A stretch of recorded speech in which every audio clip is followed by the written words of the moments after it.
Sahabat-sahabat Kristus, salam jumpa dalam acara Sabtu Sarapan Bersama Tuhan.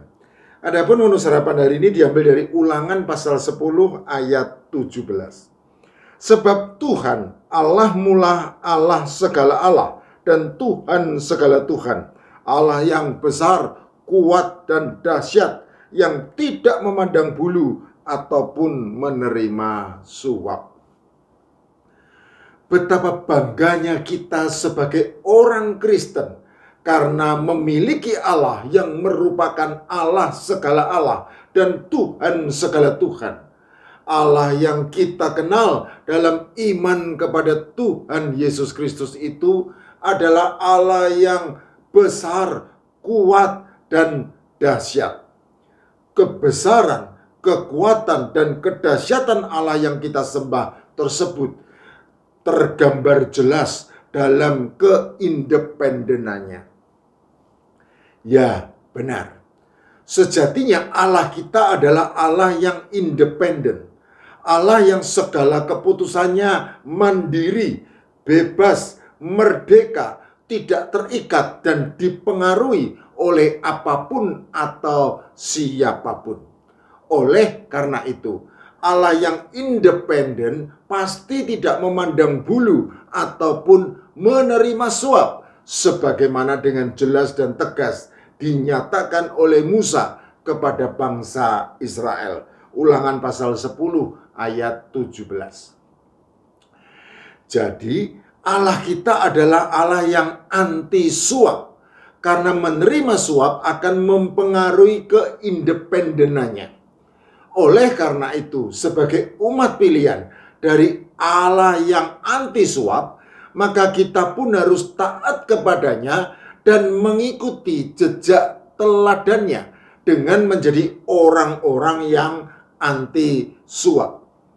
Hal ini ditegaskan oleh Raja Yosafat ketika menasihati para hakim yang diangkatnya di seluruh negeri. Pertimbangkanlah apa yang kamu buat, karena bukanlah untuk manusia kamu memutuskan hukum, melainkan untuk Tuhan yang ada beserta kamu bila kamu memutuskan hukum. Sebab itu, kiranya kamu diliputi oleh rasa takut kepada Tuhan. Bertindaklah dengan saksama, karena berlaku curang, memihak, ataupun menerima suap tidak ada pada Tuhan Allah kita. 1 Tawarikh pasal 19 ayat 6 dan 7. Kebenaran tentang anti suap ini ditegaskan oleh firman Allah yang berbunyi sebagai berikut. Suap janganlah kau terima, sebab suap membuat buta mata orang-orang yang melihat dan memutarbalikan perkara orang-orang yang benar. Keluaran pasal 23 ayat 8. Janganlah memutarbalikan keadilan, janganlah menerima suap, sebab suap membuat buta mata orang-orang bijaksana dan memutarbalikan perkataan orang-orang yang benar. Ulangan pasal 16 ayat 19. Sejatinya suap itu jelas mempengaruhi keindependenan suatu keputusan, karena suap membutakan mata pengambil keputusan dan mempengaruhi serta mendorongnya untuk memutarbalikan perkara, perkataan, keadilan, dan kebenaran. Oleh karena itu, tak perlu diperdebatkan lagi bahwa sejatinya suap merupakan dosa. Perjanjian Lama begitu sering membahas tentang dosa suap yang merupakan kekejian di hadapan Allah. 1 Samuel pasal 8 ayat 3, Amsal pasal 17 ayat 23, Amos pasal 5 ayat 12, Mika pasal 7 ayat 3, dan masih banyak lagi yang lainnya. Perjanjian Lama juga menegaskan adanya hukuman atas dosa suap. Ulangan pasal 27 ayat 25 menyatakan, terkutuklah orang yang menerima suap untuk membunuh seseorang yang tidak bersalah. Ayub pasal 15 ayat 34 menyatakan, karena kawanan orang-orang fasik tidak berhasil dan api memakan habis kemah-kemah orang yang makan suap. Sekilas nampaknya hukuman atas dosa suap hanya berlaku bagi si penerima dan tidak berlaku bagi si pemberi. Padahal sejatinya tidaklah demikian. Perlu dipahami bahwa suap hanya bisa terjadi jika ada yang memberi suap. Jadi suap itu melibatkan si penerima dan si pemberi. Si penerima suap jelas berdosa karena melanggar hukum Allah dengan melakukan kejahatan suap. Di sisi lain, si pemberi suap juga berdosa karena berkompromi untuk melakukan kejahatan suap. Oleh karena itu, hukuman atas dosa suap tidak hanya berlaku atas si penerima, melainkan juga si pemberi. Berbeda dengan perjanjian lama, perjanjian baru harus diakui memang tidak secara tersurat membahas tentang dosa suap.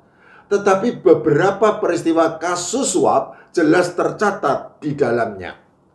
Contoh, peristiwa Yudas Iskariot yang menerima suap 30 uang perak dari imam-imam kepala untuk mengkhianati Yesus. Matius pasal 26 ayat 15 dan 16. Peristiwa Mahkamah Agama yang menyuap sejumlah besar uang kepada serdadu-serdadu penjaga kubur untuk menyebarkan berita dusta bahwa mayat Yesus dicuri oleh para muridnya pada malam hari ketika mereka sedang tidur. Matius pasal 28 ayat 12 dan 13. Peristiwa wali negeri Felix yang tetap memenjarakan Paulus karena mengharap suap darinya. Kisah Para Rasul pasal 24 ayat 26.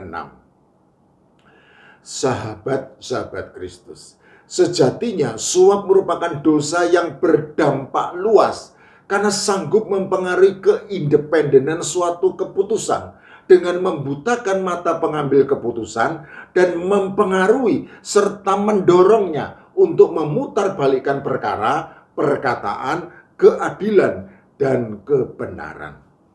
Esensi dari bahaya suap inilah yang kemudian menjadi dasar diberlakukannya hukum pidana di Indonesia mengenai kejahatan suap sebagaimana diatur dalam KUHP atau Kitab Undang-Undang Hukum Pidana bab 8 tentang kejahatan terhadap penguasa umum pasal 209 dan 210.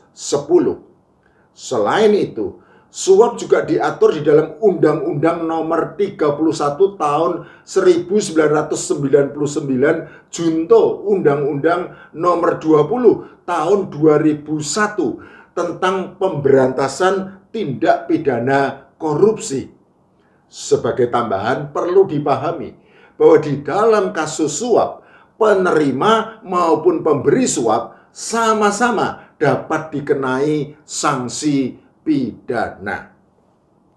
Jadi jelas bahwa hukum Allah maupun hukum manusia sama-sama memandang suap sebagai suatu kejahatan yang serius yang seharusnya tidak boleh dilakukan.